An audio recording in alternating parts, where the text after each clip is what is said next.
Hello friends, class 8 English, poem 1, The Ant and the Cricket. In this poem, we learn about the ant and the cricket. The poet tells us the story of the careless cricket who was busy in singing only and never thought and he did anything for his future. यानी ये story एक cricket की है और and की है। इसमें जो क्रिकेट है ऑलवेज वो सिंगिंग के लिए बिजी रहता है और उसके खुद के लिए वो फ्यूचर का कोई भी प्लानिंग नहीं करता, यानी फ्यूचर के लिए कुछ भी सेव नहीं करता। एंड वो was a very sincere to his work. और इसमें एंड का जो कैरेक्टर है वो बहुत सिंसियर है, वो अपने वर्क के लिए बहुत रिस्पॉन्सिबल है, thought and did for the future. The ant lived with the self-respect even in the harsh time, while the cricket had to beg and could not survive harsh hours of winters. And अपने winter के अंदर भी वो अपना जो summer के अंदर जो फूड कलेक्ट करती है और उसको फ्यूचर के लिए बचाए रखती है। बट यहाँ पे जो क्रिकेट है ऑलवेज वो एंड से बैगिंग करता है और हार्श कंडीशन में just like in a winter वो मुश्किल में आ जाता है। Now in the first stanza, silly and cricket accused Tom to sing through the warm sunny month of gay summer and spring, began to complain when he found that at home his cupboard was empty and winter was come. In this stanza, we learn there was a young and silly cricket. एक silly cricket है, he used to spend all his time in singing. पूरा अपना time वो singing के लिए waste करता है in the warm summer and spring month, not realize that these months were also meant for the work, because with the arrival of winter finding food would come difficult. जब उसको difficulty आती है तो वो food finding के लिए निकल आता है। एक्यूज टॉम का यहाँ मीनिंग यूज्ड टू सिंगिंग हमने दिया है।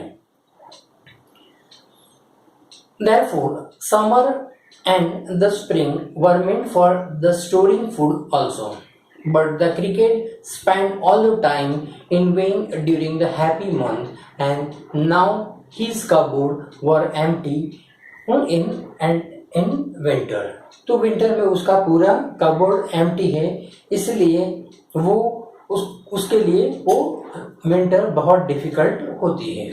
और समर और स्प्रिंग सीजन में वो पूरे दिन मौज मस्ती करता है और सिंगिंग करता रहता है। Not second para, not a crumb to be found. क्रम यानी द पीस ऑफ फूड, या तो जैसे कि ब्रेड का जो क्रम्स होता है इस तरह एक पीस ऑफ फूड बोलते हैं इसको। Not a crumb to be found on the snow covered ground, not a flower could he see, not a leaf on a tree. Oh, what will become, say, the cricket of me? The cricket realized that the ground was covered with snow. यानी पूरा winter के अंदर पूरा ground किसे snow से covered हो गया है। And there was not even a crumb of to be found. कुछ भी खाने के लिए एक भी दाना भी उसे नहीं मिलता। No anything of peace. Nor could he see anything flowers or leaves on the trees. There was a perpetually nothing to eat within the house or outside. He became desperate, not knowing what to eat and how to survive. वो नहीं जानता कि उसको खाने के लिए क्या करना चाहिए, किस तरह वो जिंदा रहेगा। Now what will become of me, अब मेरे साथ क्या होगा। Now in the third stanza, at last by starvation and famine made bold, all dripping with wet and all the trembling with cold, away he set off to a misery and to see if to keep is alive he would grant. Misery यहाँ पे कंजूस and के लिए use किया गया है, तो इसमें इसका जो एंड का स्वभाव है वॉल शी वॉज डिस्कम्फर्ट, या तो अनहैप्पी है या तो कंजूस है, वो अपना एक भी दाना उसे नहीं देगी। In this third paragraph, the cricket was starving due to the famine. Famine यानी the scarcity of food, यानी उसकी वजह से जब उसकी विंटर में क्रिकेट को फूड की स्कैरसिटी होती है, वो हंगर है and no resource to sustain himself during the cold month of winter, और कोल्ड के मंथ में विंटर में उसके पास खाने के लिए, लाइफ जीने के लिए, सस्टेन के लिए कुछ भी खाने के लिए नहीं है। The winter had taken a toll of his health, he also had no shelter, he therefore set out to meet a misery ant, उसको रहने के लिए शेल्टर नहीं है, खाने के लिए कुछ भी, नो एनी क्रम्स, कोई भी खाने के लिए कोई दाना नहीं, इसलिए वो मिजरी एंड, कंजूस एंड के पास जाता है।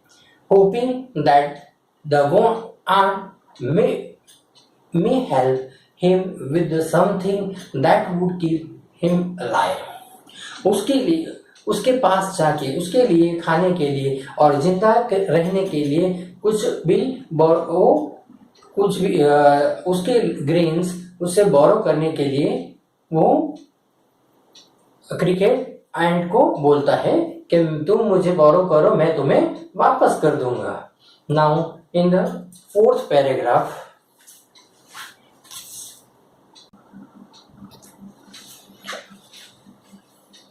in the fourth stanza,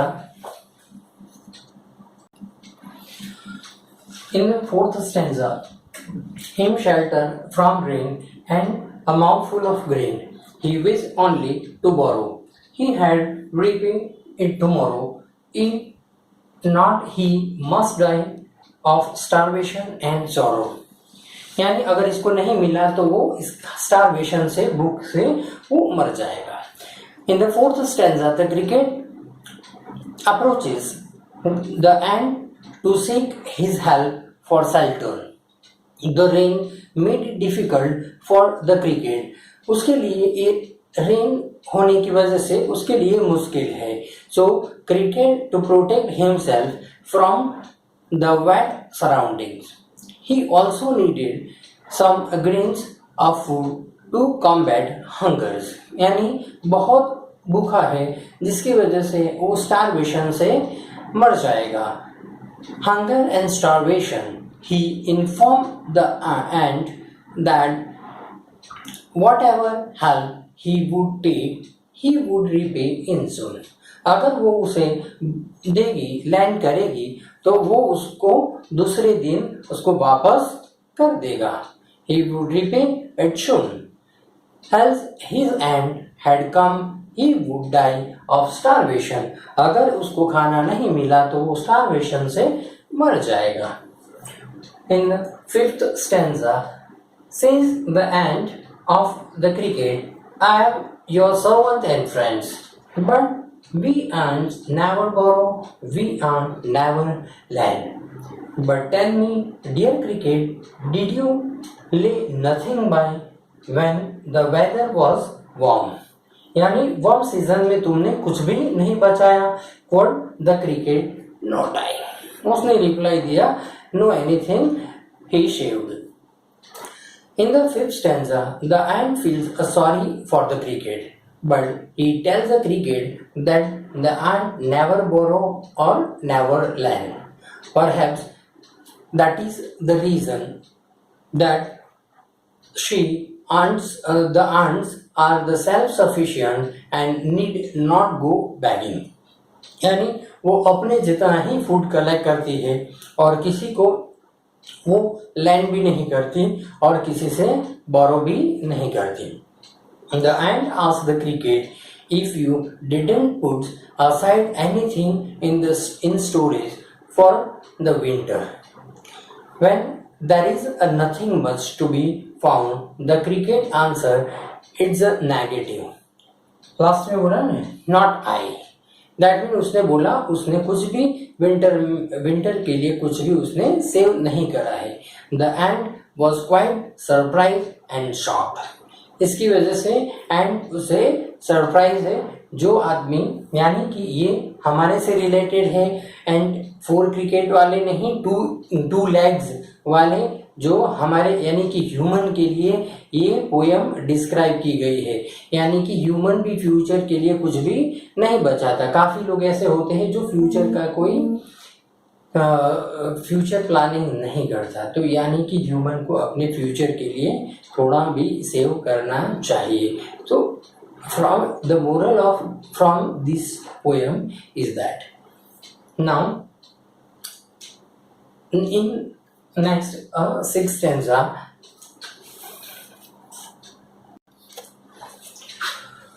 in the 6th stanza, my heart was so light that I sang day and night, for all nature looked gay, you sung, sir, you say.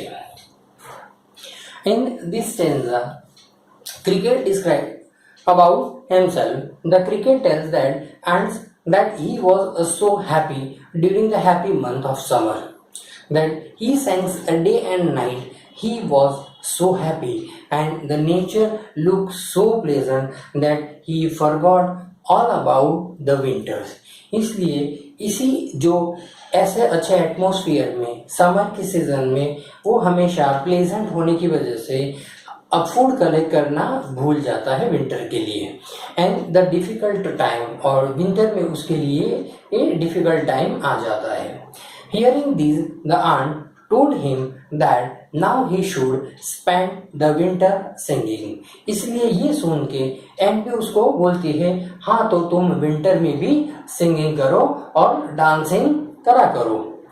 The aunt tells that Cricket that there is a no point crying over the spilled milk, यानी उसके सिवा रोने के सिवा और कोई उसके पास चारा नहीं है, क्योंकि अभी उसको फूड नहीं मिलेगा, रहने के लिए कोई भी शेल्टर नहीं मिलेगा। Now in the last stanza, thus ending, he hesitantly lifted the wicket, and out of the door turned the poor little Cricket. Call this a fable, I will warrant it true. Some crickets have 4 legs and some have 2. यानी कितने को 4 legs होते हैं और जो 2 legs है वो human के लिए डिस्क्राइब किए हैं। यानी कि इससे हमारा मोरल मिलेगा, ये ह्यूमन को डिस्क्राइब करता है 2 legs वाला। In the last stanza, the ant gets irritated and asks the Cricket to leave. Those who do not wish to help themselves cannot be saved by others. The poet, in the final couplet of this poem, tells his readers that though these tales is believed to be a fable, it is no less than truth. Poet calls this the truth because what is the true for the 4 legs? Cricket is also true and the 2 legs for human. यानी इस स्टेंसा के अंदर and irritated है क्योंकि ये cricket की बातों से, और इस स्टेंसा में डिस्क्राइब करा हुआ है जो पोएम, इसमें जो क्रिकेट के 2 लेग यूज करे हैं और ह्यूमन के लिए क्रिकेट के लिए जो 4 लेग्स यूज करे हैं और 2 लेग्स बोला है फॉर द ह्यूमन। यानी इसका मोरल है हमें फ्यूचर के लिए ऑलवेज सेव करना चाहिए। Friends, this poem is finish. Subscribe my channel and share more student. इसके साथ वर्कशीट भी आपको सेंड करूंगा, सारे क्वेश्चन आंसर अपनी नोटबुक में लिख देना। Bye friends.